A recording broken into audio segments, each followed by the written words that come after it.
大家好，馬年行好運，咁啊馬上發財。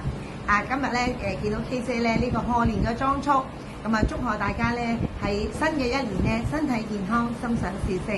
咁喺度咧拍 YouTube 咧，真係因為咧就同大家講下我哋嚟緊新嘅一年嘅安排。咁啊，今年咧嘅年29咧就係呢個星期一嚟嘅。咁啊 K 姐上晝拜完神之後咧，咁就應該上開半晝。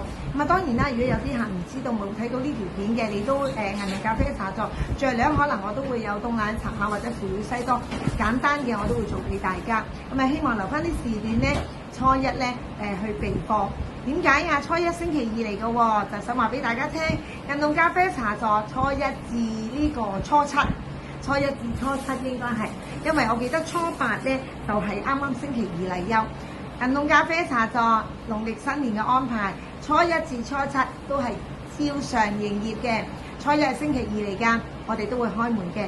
咁啊初一至初三嗰度咧，我哋嘅銀碼咧就全單加2，全單加2。咁啊早啲通知大家，希望咧大家嚟到銀齡咖啡茶座可以飲下奶茶，食下腐乳西多。咁啊嚟到之後咧，大家梗係有咁有心嚟到探 K 姐，K 姐梗係有準備啦。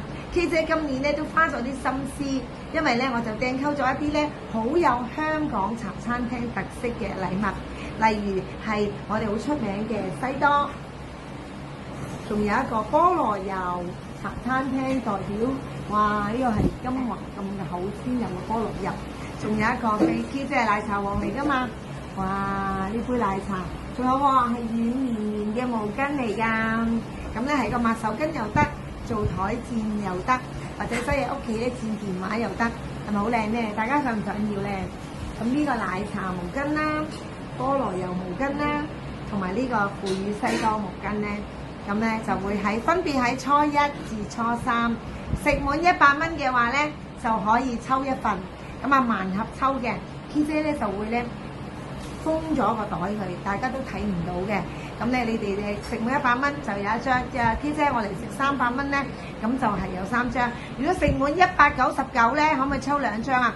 食多少少嘢咯。希望鐵價不易啊！大家唔好講啊。係啦，200蚊就2次，好唔好啊？希望大家咧開開心心。咁有3個嘅，嗱上3個都要做睇呢個運氣啦，好嘛？咁你記得啦，農曆新年嘅初一至到初七。咁咧就，但係咧你話係咪抽到初三咧？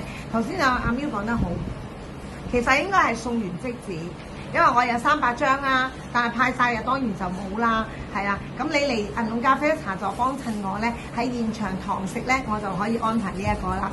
係大家好中意好想要個奶茶，咁我記得嚟食嘢啦。初一至初三，咁你話我初4嚟有冇？如果我未派晒嘅，咪有咯，派晒為止好唔好啊？咁我梗係希望初一就派晒啦，好犀利咯！我心想啫，但係我都想大家心想事成啊嘛。係啦，咁我仲記住咯，逢星期二休息，咁啱適逢初一咧係禮拜2嚟嘅，我哋開門㗎。咁啊年29今年冇年30晚，年29咧就係拜完神開半晝。咁啊當然啦，如果大家嚟到現場嘅，我可能都會酌量做到我基本可以做到嘅嘢。咁我千祈唔好網門嘅因為我留翻時間備貨。咁啊至於咧初8咧係星期2嚟嘅，年初8星期2例休星期2，咁我哋初8休1日啫。今年咧就冇延續咁樣休息啦。咁啊記得初一至初七過嚟同我可以度呢一個新年。咁啊俾大家睇多次，係咪好有心思咧？好啦，喺度再同大家拜個年。咁啊恭祝大家咧馬年咧行好運，事事順心順境順意順順利利，恭喜恭喜！